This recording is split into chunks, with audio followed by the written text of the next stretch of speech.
ineficacia. ¿Cuándo vamos a hablar entonces de sanciones de ineficacia? Dos situaciones. La primera, dijimos que decía relación con el nacimiento del acto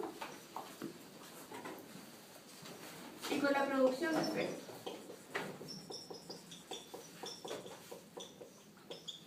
¿Por qué dijimos que necesitábamos determinar esos dos hitos dentro de lo que decía relación con la sanción de ineficacia? Porque las sanciones de ineficacia atacan dos situaciones. Situaciones de nacimiento, que son intrínsecos al acto,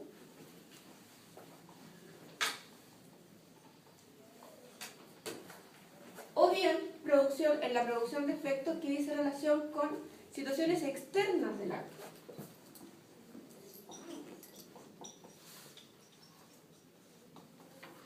Cuando estamos viendo lo que dice relación con intrínseco, lo primero que tenemos que tener claro es que estamos hablando de una situación que se llama acto jurídico, relación jurídica, negocio jurídico, como quieran llamarle, me da igual. Pero en este caso lo que va a afectar son a los requisitos de existencia y a los requisitos de validez del acto jurídico. Si afecta a los requisitos de existencia o de validez, ¿qué sanción estamos hablando? De la inexistencia.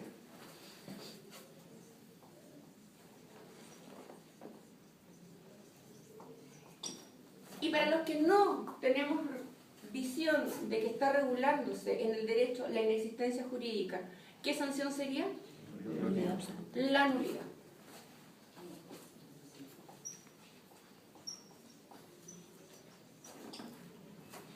Cuando nos vamos a la producción de efectos, tenemos un acto que es sano, que está capacitado para producir sus efectos.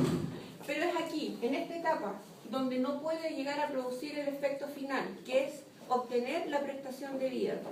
¿Qué situaciones pueden afectarle? No vamos a obtener la prestación, por lo tanto, ¿en qué situación nos encontramos frente a esa obligación? Incumplimiento. ¿Qué sanción se vincula al incumplimiento? La resolución. La resolución.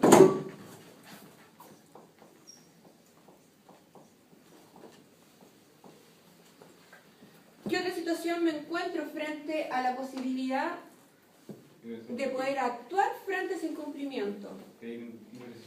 Además con indemnización. ¿Qué otra cosa? Puedo revocarlo. ¿Mm? O revocarlo. Revocar. Lo vamos a poner. ¿La revocación es propia de un acto jurídico bilateral? Puede ser el mandato, puede ser. ¿El mandato es bilateral? No. Si es oneroso, sí. Unilateral, sí, no es oneroso. Es unilateral, pero es sinalagmático imperfecto, porque suele generar obligaciones para la otra parte. Pero podríamos encontrarnos con una revocación frente al incumplimiento, pero no necesariamente voy a revocar cuando hay incumplimiento. Ojo, ya no me gusta, ya no confío en ese mandatario, voy a quitarle el mandato, le quito mi representación, es ahí donde revoco. Ojo, no necesito estar frente a un incumplimiento, porque si ya me incumplió en el mandato, ¿lo voy a revocar? No, ¿no es cierto que no? ¿Y por qué no? ¿Qué pasa con los actos que ese mandatario efectuó?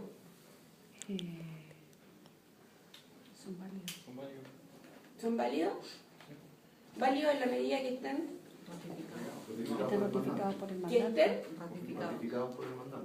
ratificados o que estén dentro de las facultades que se otorgó en el mandato? Dentro de las facultades. ¿Y si se extralimita? No, no vale porque él tiene que acogerse a lo que dice el mandato. Pero si se extralimitó, actuó de más. Bajo su propio patrimonio. Bajo su responsabilidad. Bajo su responsabilidad. Entonces, pues, ¿me va a convenir revocarlo? No, No, porque él... porque si lo revoco, yo me hago cargo de los efectos que produjo eso, esa extralimitación. Y asumo entonces mayor culpa. Ojo. ¿Qué otras situaciones al incumplimiento. O podríamos encontrarnos frente al incumplimiento. O tenemos derechos frente al incumplimiento.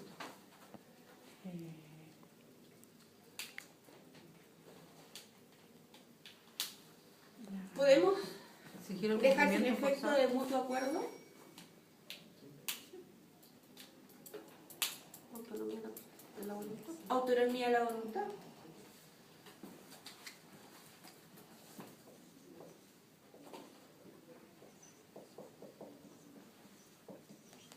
Podríamos resiliarlo.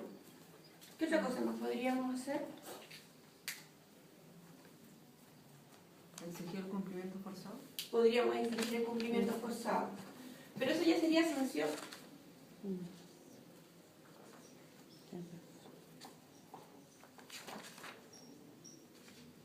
Pareciera que no. Porque si lo estoy obligando a cumplir, ¿voy a obtener la prestación de vida? Sí. Y tengo dos posibilidades. O la cumple en especie, pago por naturaleza, o la cumple por Equivalencia. por equivalencia. Y eso no se nos puede olvidar. Volvamos entonces a la primera situación. La inexistencia jurídica. ¿Qué vicios tendríamos que tener para poder hablar de una inexistencia jurídica? Falta de voluntad. Falta de voluntad. ¿Qué casos tenemos de falta de voluntad? A fuerza. ¿De qué tipo? Moral. Moral. La Física. fuerza física. Sí, sí. No, moral.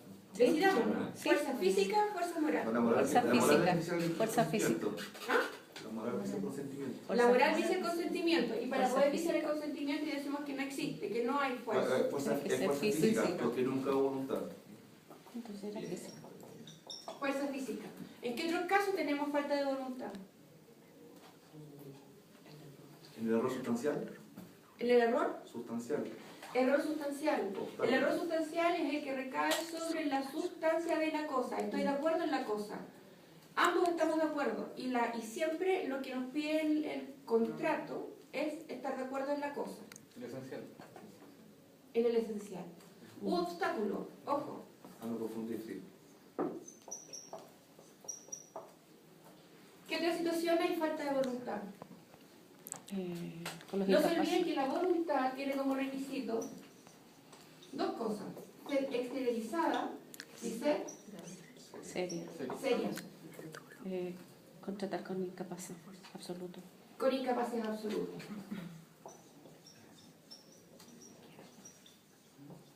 Tenemos los tres casos entonces en que el legislador entiende que hay falta de voluntad. ¿Qué otra situación nos llevaría a inexistencia jurídica si es que nuestro derecho la recibe y la regula? Si estamos con la posición minoritaria. ¿Qué otros casos nos llevarían? Cuando existe objeto ilícito. ¿Mm? Cuando existe un objeto ilícito, Objeto ilícito. Pero significa entonces que tengo objeto. pero es ilícito. Pero es contrario a la ley. Ya nació la vía jurídica. Tiene objeto. Falta objeto. Falta. Falta de objeto.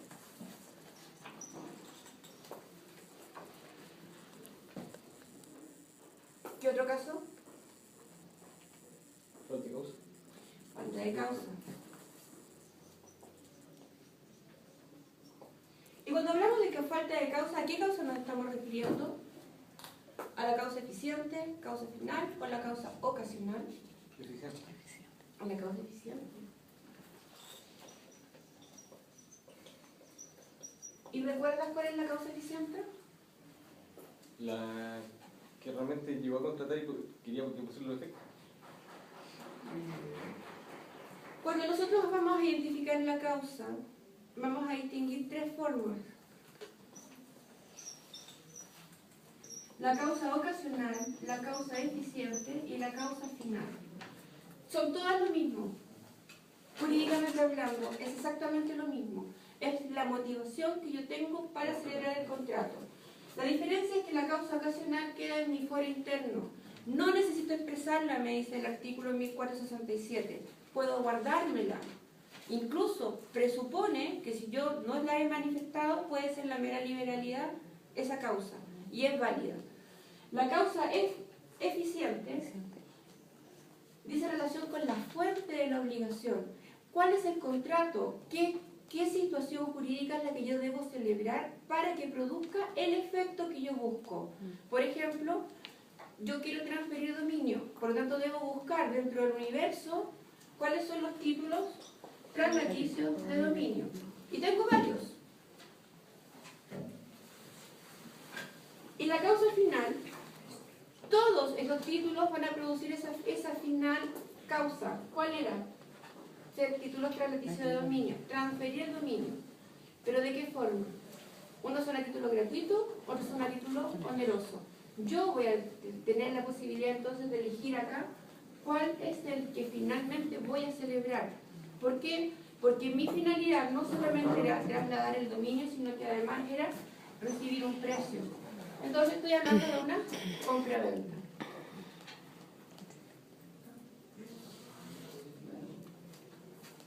¿Y por qué era la causa eficiente? Porque estamos hablando del acto. Porque este quedó acá, dentro de mi cabeza, no se manifiesta. Bien. Otra situación que nos lleve a la inexistencia jurídica para los que la regulan o la ven dentro de nuestro sistema.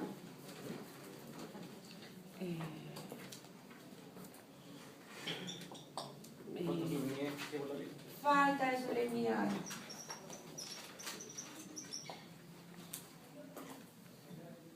Porque no nos olvidemos que las solemnidades son aquellas formas especialmente señaladas por la ley en que debe constar la voluntad.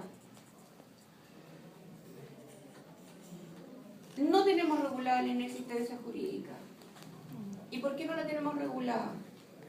Porque acuérdense que este acto, pese a no tener voluntad, pese a no tener causa y pese a no tener la solemnidad, nació la vida jurídica. Y si nace la vida jurídica, ¿qué pasa con este acto? Vamos a tener que declarar su nulidad. Y en la nulidad, el universo es distinto. ¿Frente a qué nos encontramos cuando estamos hablando de esta sanción? Nos encontramos con dos situaciones. Con un acto que es anulable y un acto que es nulo. ¿Cuál es la diferencia entre ellos? El acto anulable nació la vida del derecho, tiene efecto, Produce efecto. produce efectos. ¿Y el acto nulo? Es en la constitución del acto. No ¿Es? produce, es de la esencia. ¿A nadie se le ocurre? ¿Nadie recuerda?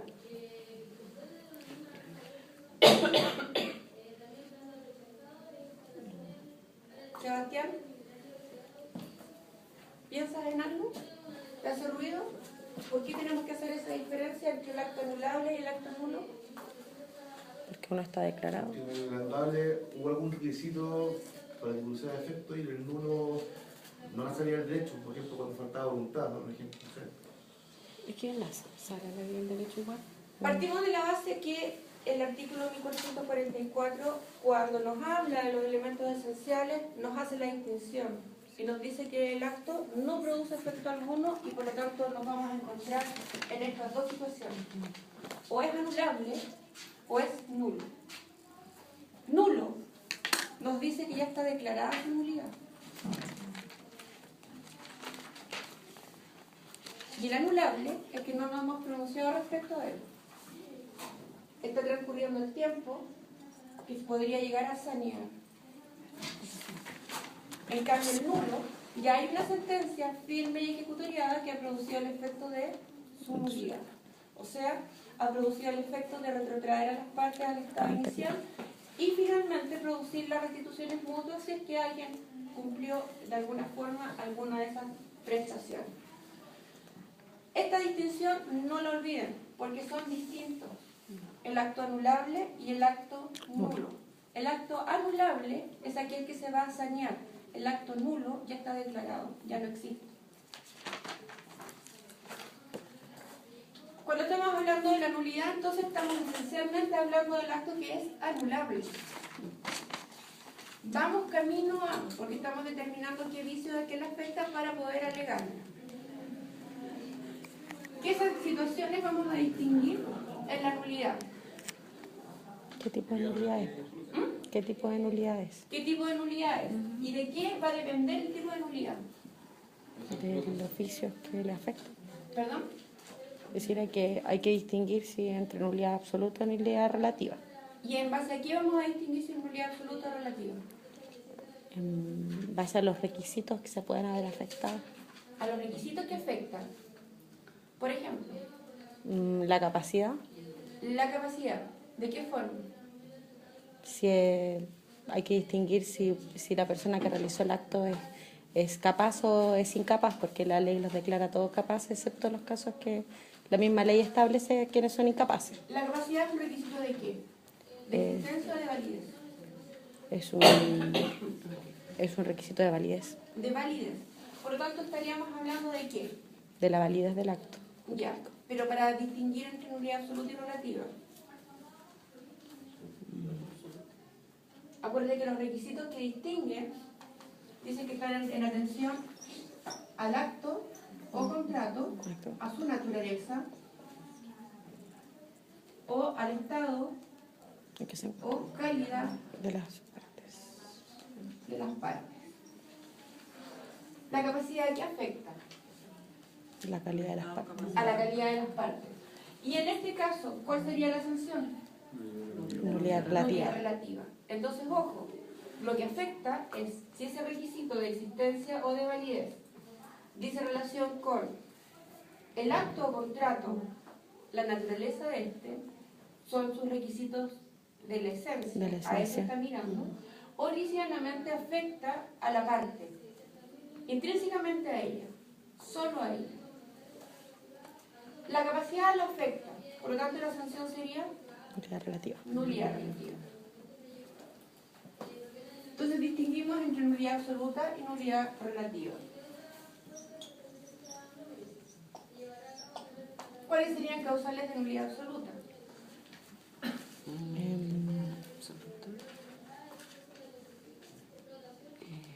Que miran al acto, Sí. solo al acto, a los requisitos de la esencia de ese acto. Es una voluntad. Objeto lícito. Objeto ilícito, causa ilícita. La falta de causa. Sí.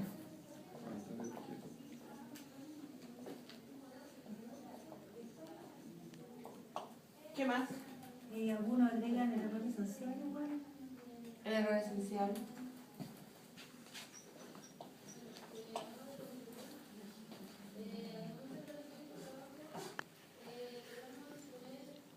¿Qué más? La falta de solemnidades. Y ahí tendríamos que ser más exquisitos. Falta de solemnidad exigida por la ley para la existencia del acto. Como sería, por ejemplo, la escritura pública en la compra-venta de inmuebles, en ese caso. ¿Qué otra cosa? Que el acto afecte el interés público o las buenas costumbres. Los actos ejecutados por los absolutamente incapaces. ¿De los? De los absolutamente incapaces.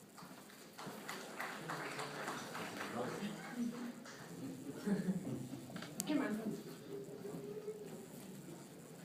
Falta de voluntad. La falta de voluntad. ¿Qué más?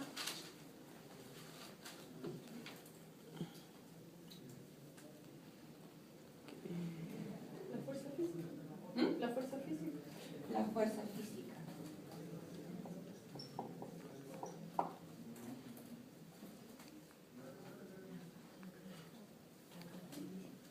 Causa ilícita. La causa ilícita. Sí.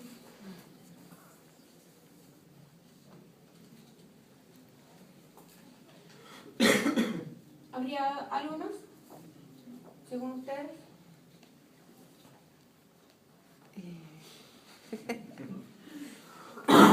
Que afecte, no sé. Profesora, ¿puedo decir una tontera? Díganme. Que afecte el interés público o las buenas costumbres. Cuando tú estás hablando de esa situación tan ambigua, tan grande, esos conceptos que manejan el derecho, estás mirando específicamente a esas normas que nosotros no podemos alterar. Y el interés público está dado exclusivamente porque al derecho le interesa que cuando nazcan los actos, todo esto cumpla lo mínimo. Pero eso mínimo lo tiene que dar, porque son normas que yo tengo que conocer para poder no vulnerarlas. Entonces, ese sería esto.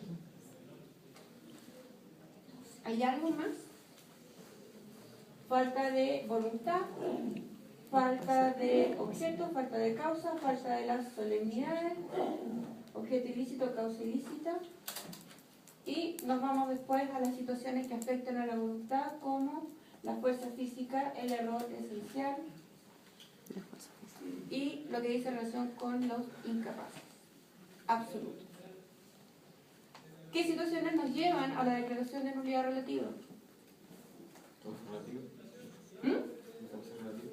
Los actos de los incapaces relativos. ¿Y cuándo estamos hablando de un incapaz relativo? Cuando han actuado sin la autorización de su... ¿Cuándo estamos hablando de un incapaz relativo? En el caso de los menores adultos. Menores adultos. Los menores adultos. ¿Quiénes son los menores adultos? Hombre mayor de 12 y menor de 18. Hombre mayor de 12. Y mujer mayor de 14 y menor de 18 años. La mujer Hombre mayor de 12. No, Le estamos mujer. dando un privilegio a los hombres. No, mujer mayor de 12. Es hombre mayor de 14, Hombre menor mayor de 14, menor de 18, mujer mayor de de 12, menor de 12 y menor de 18. ¿Hay alguna situación en que estos menores puedan ser responsables de sus actos? Por las... Sí, judicialmente se ha declarado su Ya no existe el discernimiento, ojo. capacidad. Ya no existe. Ay, Ya no existe. Y no van a volver. Cuando tiene su propio peculio. Cuando tiene su propio peculio. ¿Y de qué edad podría tener su propio peculio? Ahí tenemos que irnos al Código del Trabajo, ojo, ¿eh? Porque la norma está en ese código. ¿Desde cuándo el cabrito puede trabajar? Hay que distinguir Mayor el de- rubro. De 15. Mayor de 15 años puede trabajar con la autorización de su representante legal. ¿Y quién sería el representante legal? Padre o la madre. El padre, la madre. O ambos si tenemos tuición compartida. O algún curador. Sí. O un curador. Pero no sería curador, sería un Un tutor. Tutor. Bien. Este incapaz relativo entonces tiene que actuar para poder hacer que su acto sea nulo relativo. Representado. No tiene que actuar representado. No. Porque si actúa Claro, representado Sí, claro. va a ser válido. Exacto. Autorizado. O autorizado. No autorizado. Autorizado. No actúa autorizado o no actúa representado. ¿Qué otro caso? El error sustancial. El error sustancial. El error sustancial. Bien. ¿Qué otra cosa? El error accidental. El error accidental. Después vamos a ir viendo por qué y por qué no. En la persona. Sí.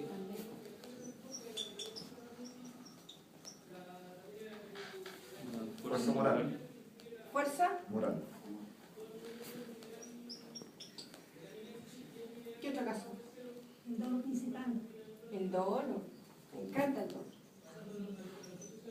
Yo soy dolo centeno. A ustedes les consta. ¿Qué más? ¿Puede ser la lesión enorme? La lesión.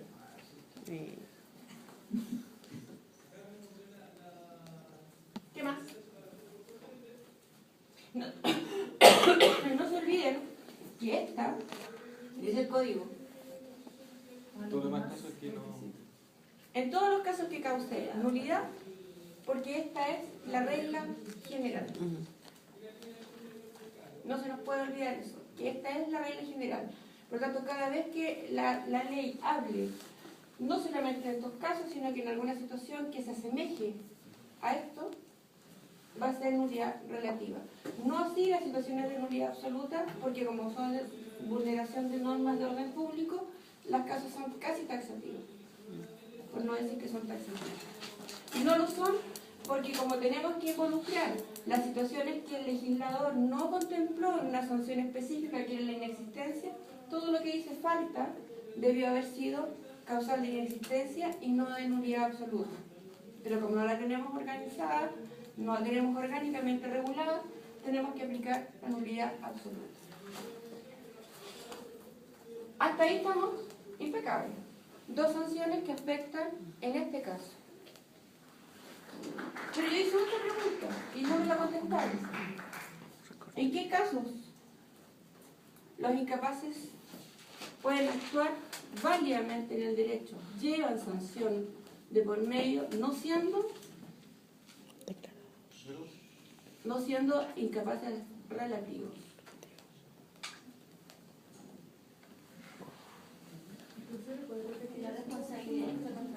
En la responsabilidad extracontractual nos encontramos con una excepción. Oye, ¿responsabilidad de quién? Del tutor. Del padre, los que están al cuidado de los... ¿De qué edad? ¿Desde qué edad? Creo que es desde los Mujer 7 sobre años. 18. Creo. Estoy segura que es desde los 7, pero hay un juicio... ¿Estoy segura? Sí, es que hay un juicio que a ustedes me entró la duda porque se llama un juicio de discernimiento. Pero ya no existe el juicio de Claro, discernimiento. entonces ahí yo me quedé con eso que estudié del juicio de discernimiento y hasta los 16 Pero este es un años. juicio de discernimiento que lo hace ¿quién? El juez civil.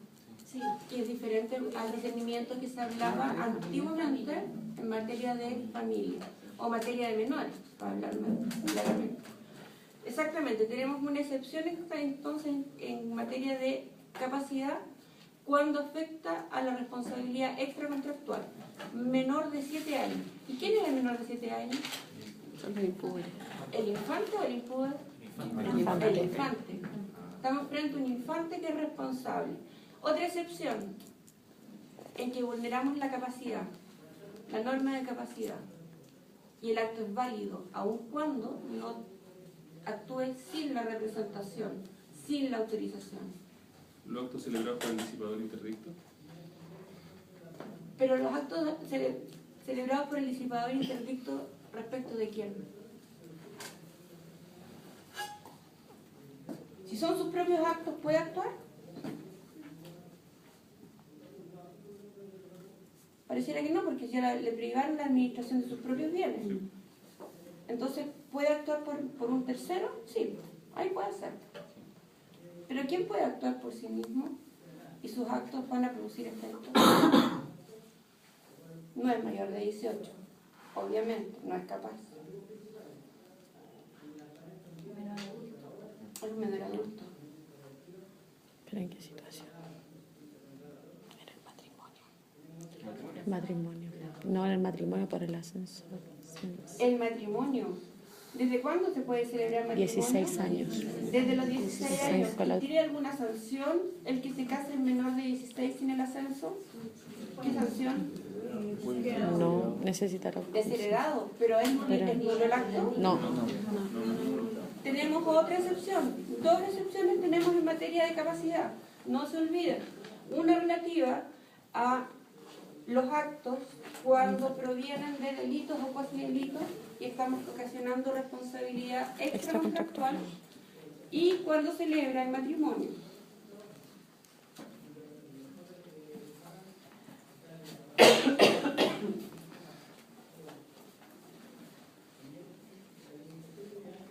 Resolución. ¿Cuándo hablamos de la resolución?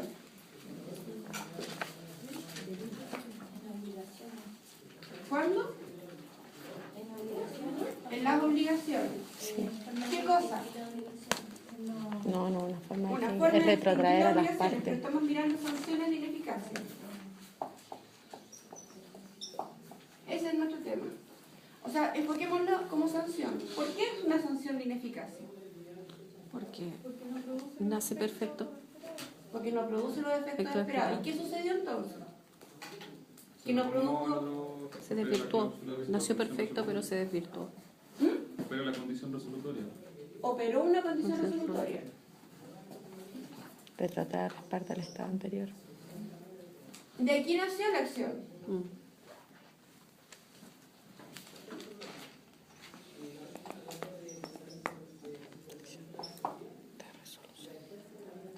¿En qué consiste la condición?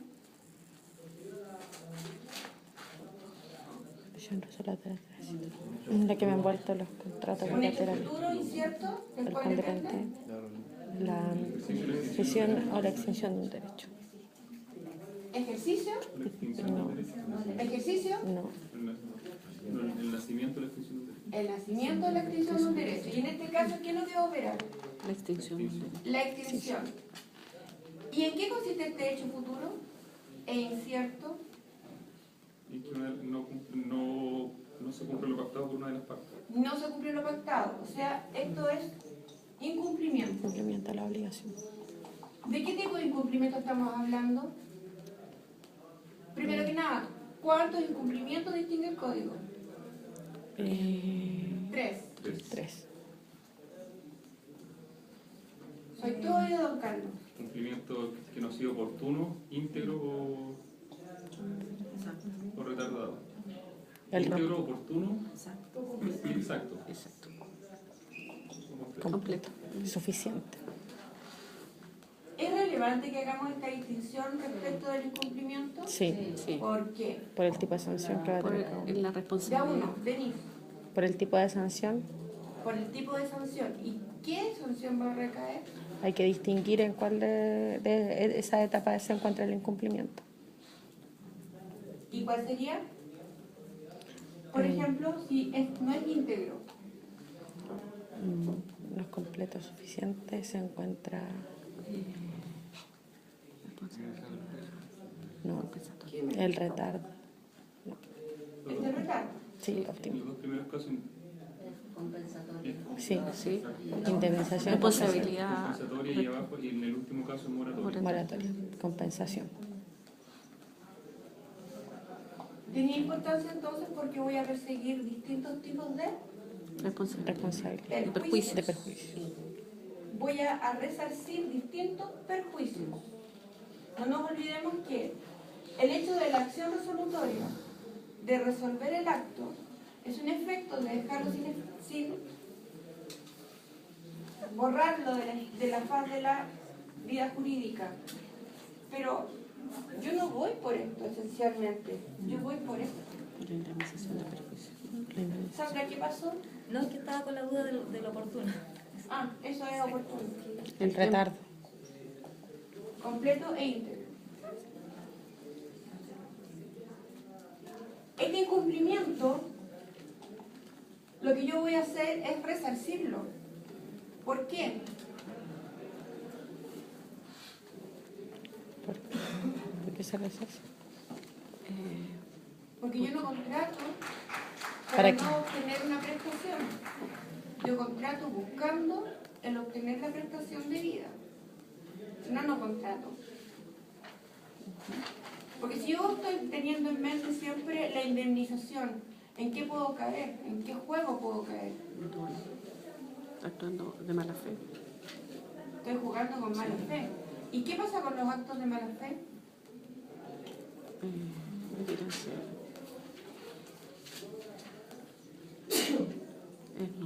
Tenemos dolo.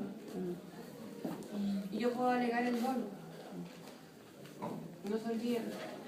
Acuérdense que vimos nosotros esta situación que se producía con este principio que sostiene el derecho, que es la buena fe, y que su correlativo dice relación con la mala fe. En materia contractual, la tenemos presente desde el momento en que se nace. ¿Por qué? Porque yo debo estar de buena fe. O sea, mi formación de consentimiento no debe estar con dolo. Y en el cumplimiento, por disposición del 1546, debo producir el efecto de buena fe.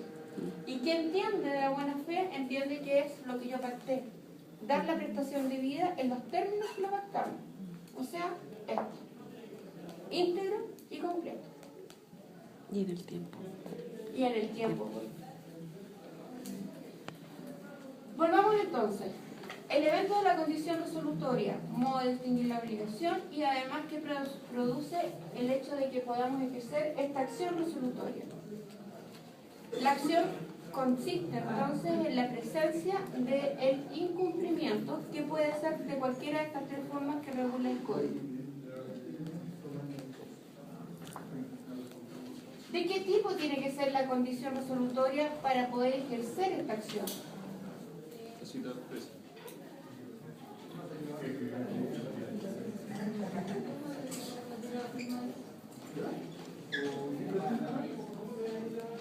Permisorio. ¿Y la condición resolutoria ordinaria no sirve? ¿Ah? No lo conocí. ¿No la conoces?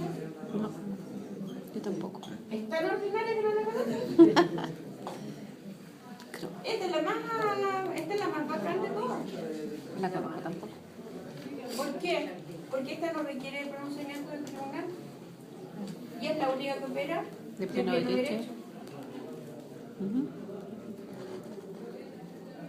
Por eso yo considero que es la más bacán de todas. Estas otras tengo que entrar a probarlas. Y tengo que probar que me encuentro en una de estas situaciones para poder resarcirme.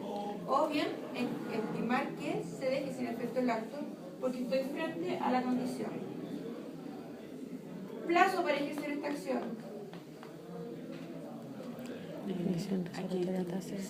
Sobre el bien mueble o el bien inmueble. Sí, hay que distinguir. Hay que distinguir si es recae sobre bien mueble o bien inmueble. ¿La condición resolutoria? No, es plazo de prescripción. Plazo de prescripción. 4. ¿Qué acción de eso?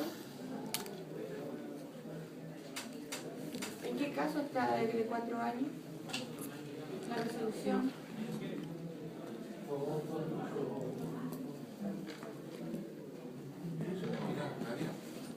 No es nulidad, es resolución.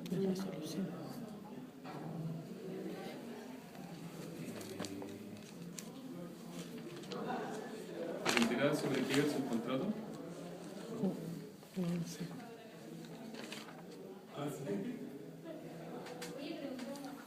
Tengo 5 años Sí.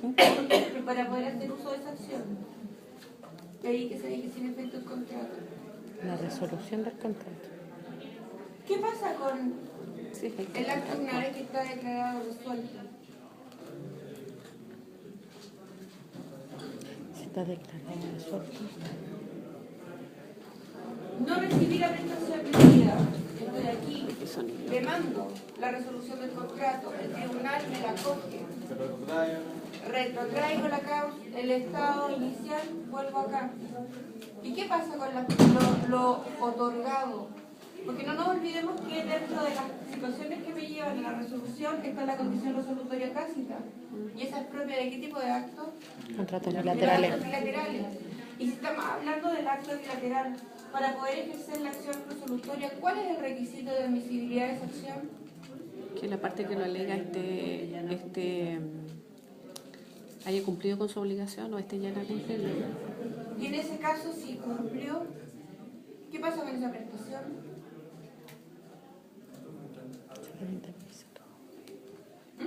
Obligación natural. No. No, ya cumplí, por eso lo pude demandar, si no, no Sí. había podido.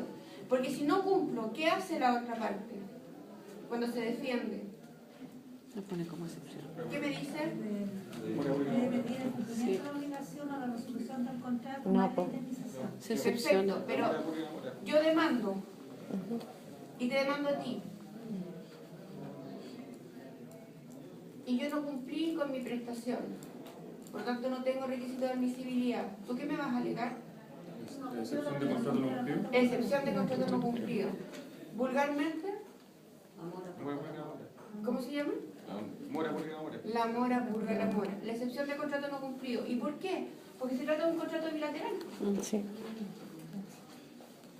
Ahora, si estuviésemos hablando de una condición resolutoria expresada, estamos hablando no siempre de un contrato bilateral, puede ser un contrato unilateral.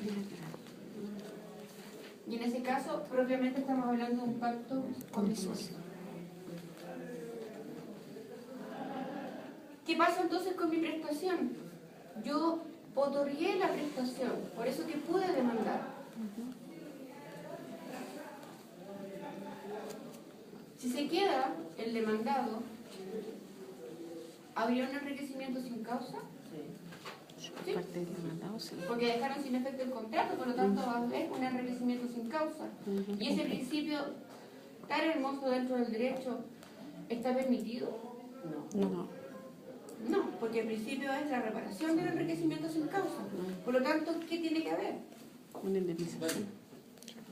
Un daño. ¿Qué hay? Una indemnización. Una indemnización. ¿No hay una equivalencia en la...? ¿Cómo fue? Restituciones mutuas. Bien, porque me devolví al estado inicial. Por lo tanto, debemos volver a la misma situación patrimonial que había al momento de celebrar el contrato. Y eso es entre las partes. ¿Y qué pasa respecto del tercero?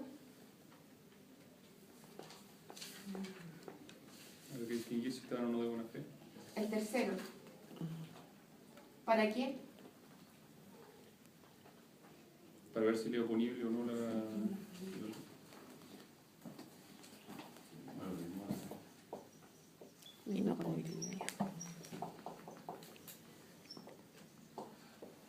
Esa es otra sanción. Pero en este caso, estamos hablando de la acción resolutoria. ¿Qué pasa? Cuando el tribunal me declaró resuelto el contrato y me ordena a que se procedan las restituciones mutuas, y yo voy a buscar mi cosa y la Sandra me dice, no la tengo. ¿Qué hago? ¿Me siento a llorar? 5 años litigando para eso. Llegué hasta la casación a la Suprema. 10 años. 10 años más encima. Lloro a mares y me dicen, Prescribió. la Sandra al final, no la tengo. ¿Qué hago? Un pago por equivalencia. No. Pago por equivalencia. Si el pago por equivalencia, recibo la prestación. Ya no hay. O sea, sería una especie de cumplimiento forzado. Y ojo, ya estaba resuelto el contrato, ya no existe. Y si no existe el contrato, buena. ¿Qué tipo de obligación me estarían pagando? Natural. Una obligación natural. Y esa obligación natural, maldita, ¿qué hace conmigo? ¿Me permite retener? Lo dado pagado. Qué injusto.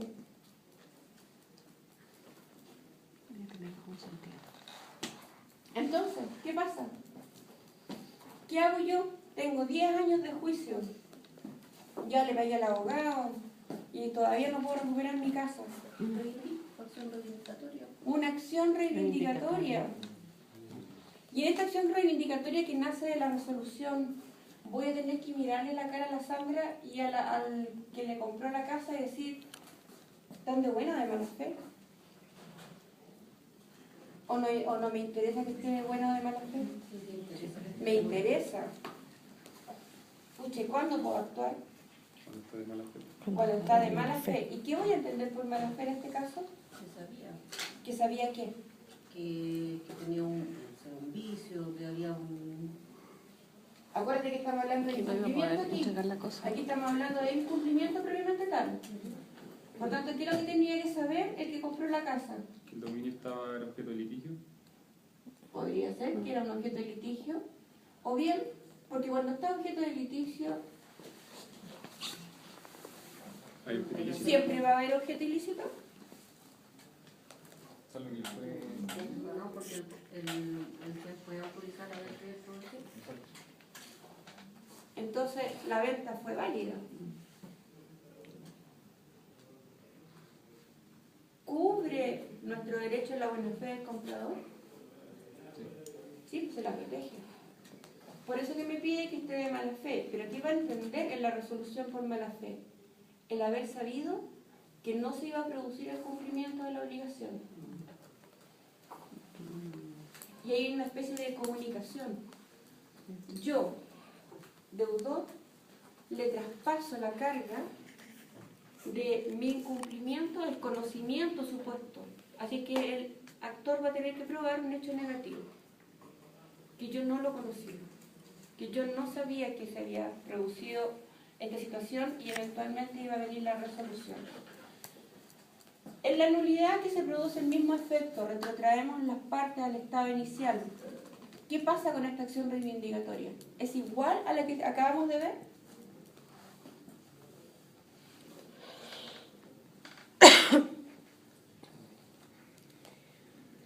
Volvimos los dos al mismo estado. Hemos retrotraído las partes al estado inicial. Nos encontramos con que deben proceder la restitución en nulo. ¿Por qué? Porque el acto fue declarado nulo en ese caso. No existió nunca, es como que nunca existió el contrato. Pero ¿qué pasó con esa acción o ese bien que fue objeto de un contrato y hoy día se encuentra en manos de un tercero? ¿Nace la acción reivindicatoria? Sigue siendo mío, si se volvió al estado inicial. Entonces, para poder recuperarlo, ¿qué acción vas a tener? La acción reivindicatoria. Y si tienes esa acción reivindicatoria, vamos a volver a tener este mismo problema. Es un poseedor de buena o de mala fe.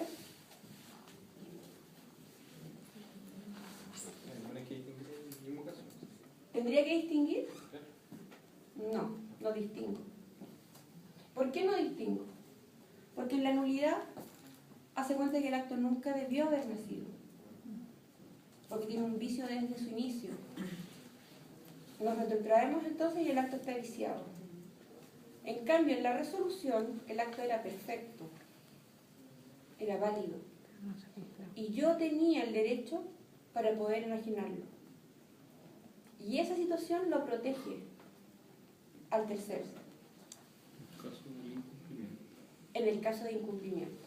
Exactamente.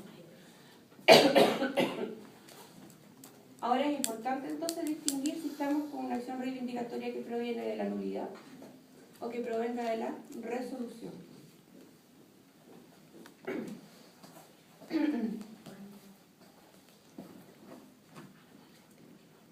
Son las 8:15. ¿Salen un ratito a recrear? Sí. Bien.